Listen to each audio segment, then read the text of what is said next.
Look around the world today. We live in an age of progress, of science, of connection. We can send a message across the planet in seconds. We can explore the stars, cure diseases, and create wonders our ancestors only dreamed of. Yet, in the midst of all this progress, one thing continues to tear us apart: religious extremism.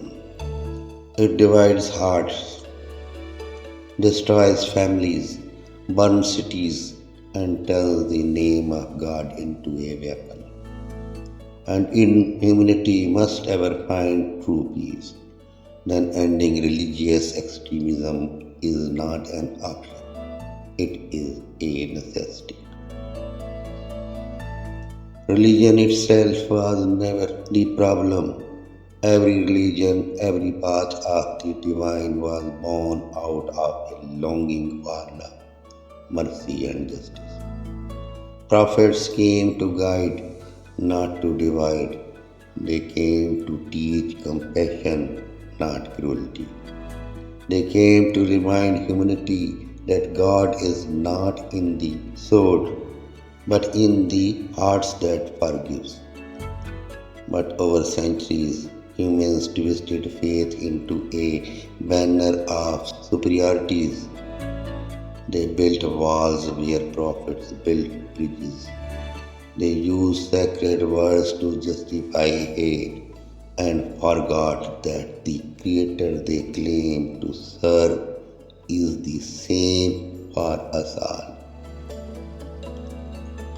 Imagine a child born in any corner of the world. He does not know religion, he only knows hunger, laughter, tears, and dreams. He sees the sun rise for everyone, the rain fall for everyone. But as he grows, he is told, "You are different, you are better, others are wrong." And so begins the slow poisoning of the heart. A heart that could have loved learns to hate.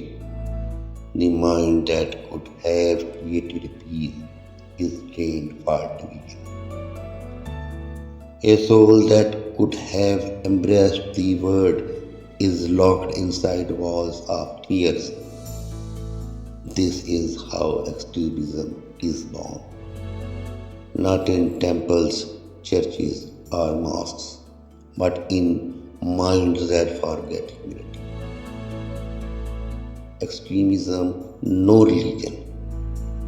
It exists in every faith, in every ideology.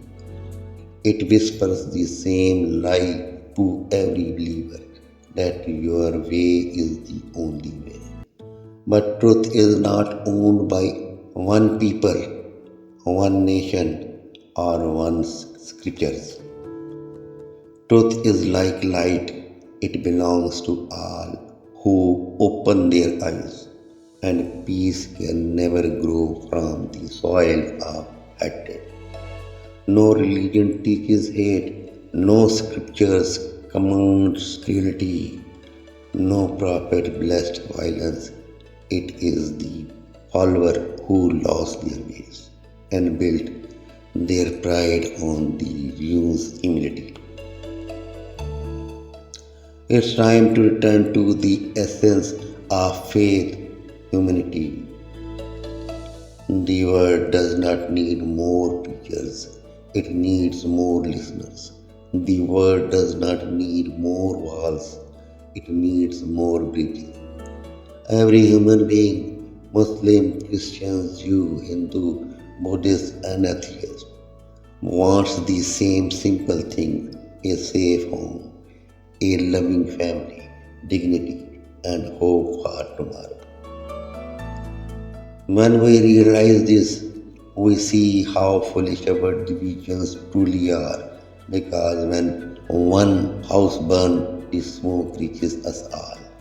When one child dies in the name of religion, the whole humanity bleeds. Ask yourself this when you pray: What do you really ask from God? Peace, forgiveness, love. Then how can you deny that same peace, forgiveness, and love to others? How can we worship God while hating His creation? If there is any true worship, it is to serve humanity. If there is any true prayer, it is to separate kindness. If there is any true religion, it is to love without condition. History is filled with the ashes of those who killed in the name of God. Empires rose and fell. Nations fought holy wars that left nothing holy behind. But what did it ever bring us? Graves instead of gardens, fear instead of faith, division instead of devotion. And yet, through all of history, there were always those few, the healers, the poets, the saints, the dreamers, who stood against the madness and said, "Let love be our religion." Those voices were not weak, they were wise, and today we must carry their flame forward. Ending extremism begins not with politics but with education. When a child learns to question, they cannot be controlled. When a child learns to think, they cannot be misled. When a child learns to emphasize, then they cannot be turned into a weapon. Let us teach our children to see humanity before identity, to seek truth before tradition, to ask, is it kind, before asking, is it right for my group? That is how we plant the seeds of peace. To the leaders of the world, power means nothing if your people live in fear. Faith means nothing if it divides, and freedom means nothing if it costs humanity. The real victory of any nation is not in how much land it owns, but how much peace it gives.